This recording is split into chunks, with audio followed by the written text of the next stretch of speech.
What kind of week are we going to have? Is it going to be super intense or super chill?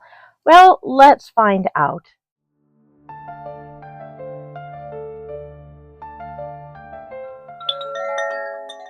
Hello, love. This is Rev Ronda with the Empath Astro-Weather for the week of February 23rd through March 1st. The intensity for this week, as you might guess, because we're still in eclipse season, is going to be in that kind of moderate to high level.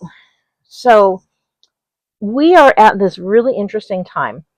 Grab yourself a cuppa or whatever and settle in for a minute. Okay, so here's what we have going.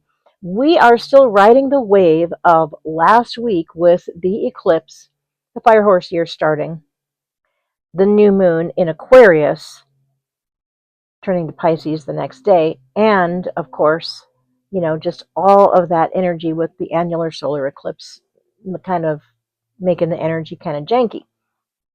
All right, so we have all that intensity. And I don't know about you, but, energetically speaking, it was kind of an off week, kind of difficult. So this week is going to be continuing, in a way, some of that same energy. We're still in eclipse season, right? Eclipse season goes bracketed from the new moon to the next full moon. So we're still right in the pocket, and we will be until first week of March, okay? Now, and of course, fire horse year starting with an eclipse. Interesting. We'll see what that brings to bear.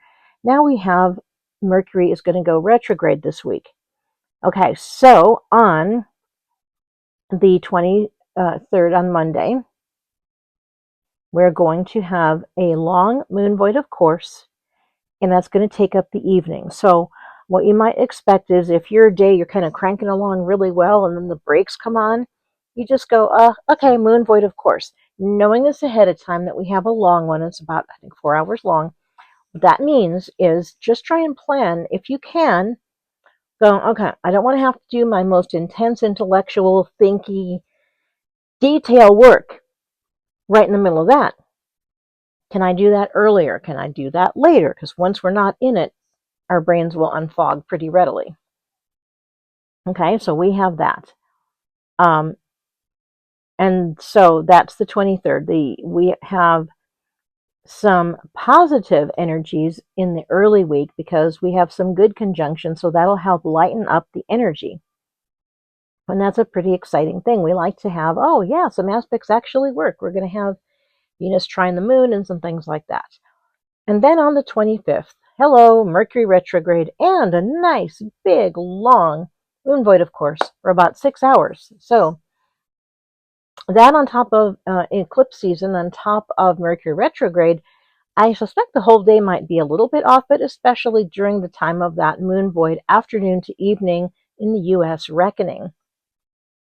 Okay, on the 26th, we get hey, we're going to serve you up a nice day, because we're going to have a beautiful aspect with Jupiter and the moon, and that will be so nice for us on Thursday after the very difficult first day of Mercury retrograde. Okay, so what I want to mention to you, you don't have to be afraid of Mercury retrogrades. It's not like, oh, I just want to put the world over, pull under a blanket for 3 weeks. No, you don't have to be that way at all. What you want to recognize is Mercury, any kind of a retrograde, going back. So retrograde is that good time to review, to refocus, to rebalance. It's all the type of stuff, the type of energy. It is a Mercury retro in Pisces. All of the retros for Mercury will be in Pisces, not in Pisces, excuse me. All of the retrogrades of Mercury will be in water signs this year.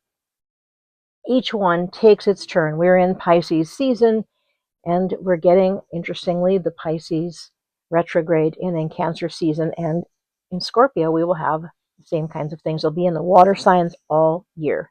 Yay, water signs. Not so fun. However, you don't have to be afraid of it. What you want to be aware of, if you have a project that's cranking along, do whatever your energy and the flow of things allows.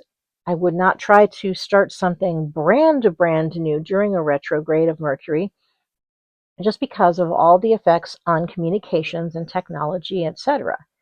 So, and travel can sometimes be janky, but you cannot always plan your travels and other things around retrogrades. We just have to realize there are things happening, and of course, there are other forces. Not to be afraid of it, but to be aware of that opportunity to look back and recalibrate. So, this week, there's a whole lot of recalibrate type of energies.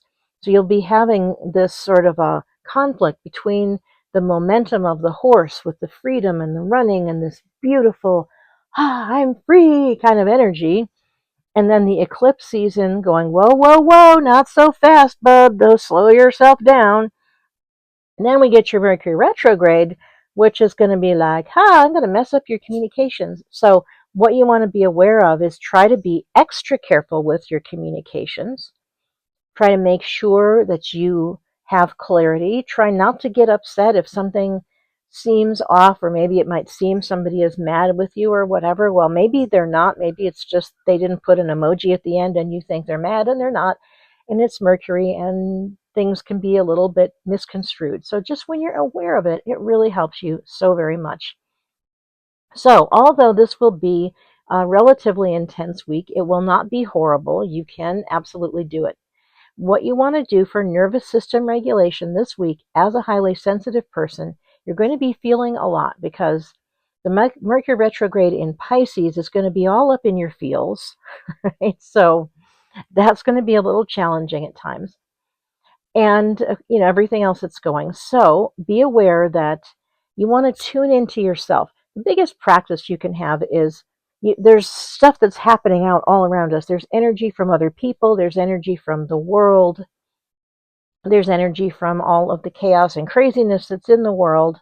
And then there's whatever the planets are doing and whatever the Schumann resonance is doing and whether the sun is throwing off spitballs. And then there's how you're feeling within yourself. So there are a whole lot of different types of energies. When you start to go, oh, okay, well, I know this is happening cosmically, so I can calibrate for that. Okay, I know the world is crazy, so I can minimize my interaction with, news and things like that, because our desire to stay informed can definitely be at odds with our desire to have any form of mental health, right? So be careful about how much of the craziness of the world and the news that you're ingesting, right? Okay. And then give yourself time. If you need a little break, if you need a pause, take it. I'm not talking about taking the entire day off and binge watching a show. That's not the same as recalibrating. That's just running away. So you can recalibrate with some breath work. You can recalibrate with listening to some music that you like. You can recalibrate with humming, all kinds of different things. Inside the Resonance Haven community, we have all sorts of tools to help you, as well as, of course, this little cosmic interpretation of things that are happening, which will definitely help make it easier for you. You will find that information below. I hope you will check it out, and our community is free at the moment. So come on in, have a good week, recalibrate, take care of yourself, rest when you need it, take some breaths.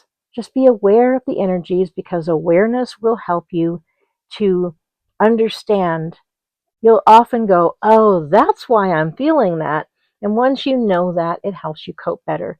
So thank you so much. Namaste, love.